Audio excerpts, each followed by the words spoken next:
especially Islam, has been added to the revised definition. The moment you hear the word Muslim, you start thinking he's a fundamentalist, he's an extremist, he's a terrorist. And many of us Muslims, we go on the defense, I'm not a fundamentalist, I'm not an extremist. I say I'm an extremist. I'm extremely honest, I'm extremely just, I'm extremely kind, I'm extremely peaceful, I'm extremely merciful. I want to know what is wrong in being extremely just, extremely honest, extremely kind, extremely merciful. You can't be partly just. When it benefits you and if you are just, when it doesn't benefit you not, you have to be extremely just. That's what the Quran says. Our religious scripture, the word of Almighty God, says you have to be fully just. We can't expect a judge to be partly just. When he wants, he does justice, otherwise no. So what's wrong? And I want to ask any human being, can he tell me that being extremely honest is wrong, extremely just is wrong, extremely peaceful is wrong? We have to be an extremist, but in the right direction. So when someone says I'm extremist, I have to be an extremist Muslim. Only if I'm an extremist Muslim can I be a good Muslim. Otherwise I can't. I know these terminologies have been manipulated. The definitions keep on changing. But we have to turn the tables over. We can't partly follow the Quran. We have to extremely and completely follow the Quran. Allah says in the Quran in Surah Baqarah chapter number 2 verse number 208, Allah says, "Udkhulu fi silmi kaffa." Enter into Islam wholeheartedly. Today Muslims, they're labeled as terrorists. The basic and simple definition of terrorist is a person who causes terror. For example, if a criminal sees a policeman, he's terrified. So for the criminal, the policeman is a terrorist. In this context, I say that every Muslim should be a terrorist. Whenever any criminal sees a Muslim, he should be terrified. Whenever any rapist sees a Muslim, he should be terrified. Whenever any robber sees a Muslim, he should be terrified. Whenever any anti-social element sees a Muslim, he should be terrified. That's what the Quran says in Surah Anfal, chapter number 8, verse number 60, that cause terror in the hearts of the anti-social elements. Those people who are killing wrong people, who are against humanity, Quran says, cause terror in their hearts. I know that commonly the word terrorist means terrorizing innocent human beings. In this context, no Muslim should ever terrorize any innocent human being. It is prohibited in Islam. We know that many a times two different labels are given for the same person, for the same individual, for the same activity.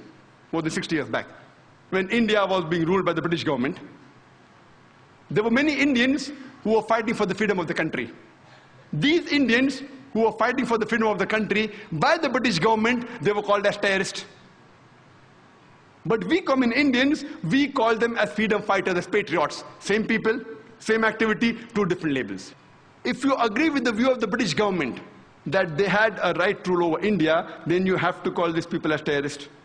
But if you agree with the view of the common Indians that the Britishers came to India to business, they have no right to rule over us, then you have to call them as patriots, as freedom fighters. These same very Britishers, they call Bhagat Singh, Chandrasekhar Azad, Subhash Chandra Bose as terrorists. Do we agree? Not at all. Just because the Britishers say, just because the Americans say, we don't have to believe, we have to fight for justice. They were patriots, they were freedom fighters. Therefore, before you give a label to any individual, you have to try and find out for what reason is he striving. We have several such examples in world history. Time does not permit us to give all the details. I'll just give one more example of the American Revolution, which took place in the 19th century. And we know in 1875, during the American Revolution, there were many Americans who were fighting for the freedom. The British were ruling America. And these people who fought for the freedom by the British government, they were called as terrorists. And number one in the forefront was Benjamin Franklin, George Washington. We know that these people, by the British government, they were called as terrorists number one. George Washington was called terrorist number one. Later on, he becomes the president of USA. And he happens to be the same terrorist number one. He becomes the president of USA and happens to be the godfather of all the presidents to come, including George Bush.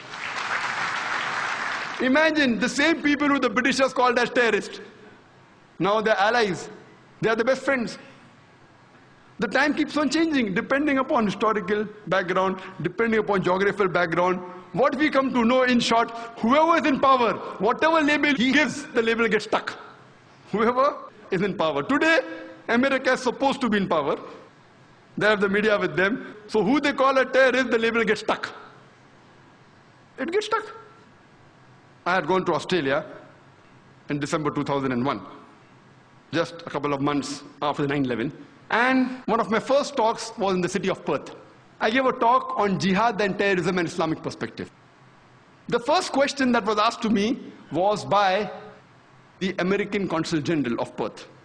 And the first question he asked me, Dr. Naik, do you consider Osama bin Laden to be a terrorist? And I told him, as far as Osama bin Laden is concerned, I don't know. I haven't met him. I haven't interrogated him. He is neither my friend, neither is my enemy. I cannot give the answer based on the news reports of BBC and CNN.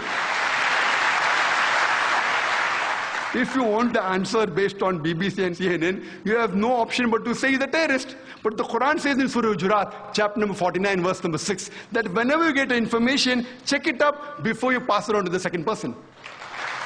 So therefore, as far as Osama bin Laden is concerned, I cannot say whether he's a terrorist or not. He's neither my friend, neither my enemy. I haven't integrated him. But what I can say very well, that we have got established proof very well from the same media controlled by them, from CNN, from BBC. We know that thousands of innocent Afghans have been killed in Afghanistan. Thousands of Iraqis have been killed in Iraq.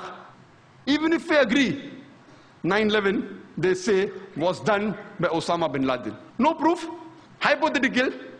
When the Afghanistan government wants proof, George Bush gives it to Tony Blair. He gives it to Musharraf. And normally, even if we agree, for sake of argument, Osama bin Laden did it, for sake of argument. But does it justify in killing thousands of innocent people? Normally, on an international level, there's extradition policy, that whenever any person who's a culprit in a country goes to another country, you can get him back. For example, India and UK have extradition policy. A few years back, one of the music director, Nadeem, according to Indian government, he was involved in murder. He goes and sits in UK. The Indian government has extradition policy with UK, but when they wanted him back, they said, prove it that he's a culprit. Many people from India went there. Our police force went there. They could not prove. They even had to pay for the lawyer charges of that Nadeem. We know that in the Bhopal gas tragedy, we know that thousands of innocent Indians were killed. The person of Union Carbide goes to America and sits there. Imagine the Indian government attacking America, give the person back.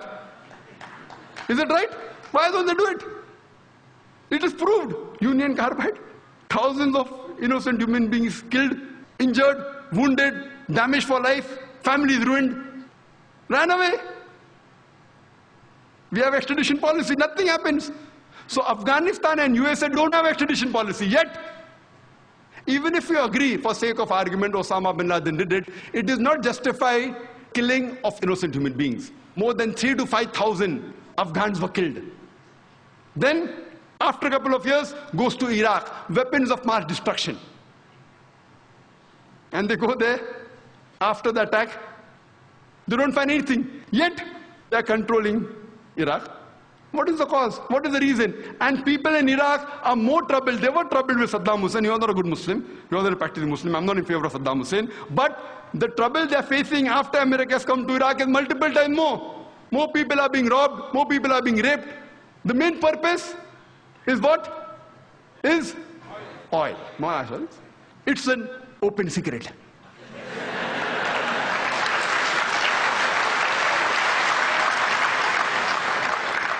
So I told the American Consul General that time that according to me, #1 terrorist in the world is George Bush.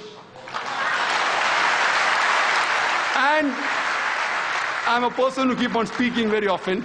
I had gone to Australia just a couple of months after 9/11. It comes as headlines in the newspaper at that time, December 2001. Dr. Zakir Naik calls himself a fundamentalist and says George Bush is terrorist #1. I did not know of any speaker on a public level, I don't know, maybe,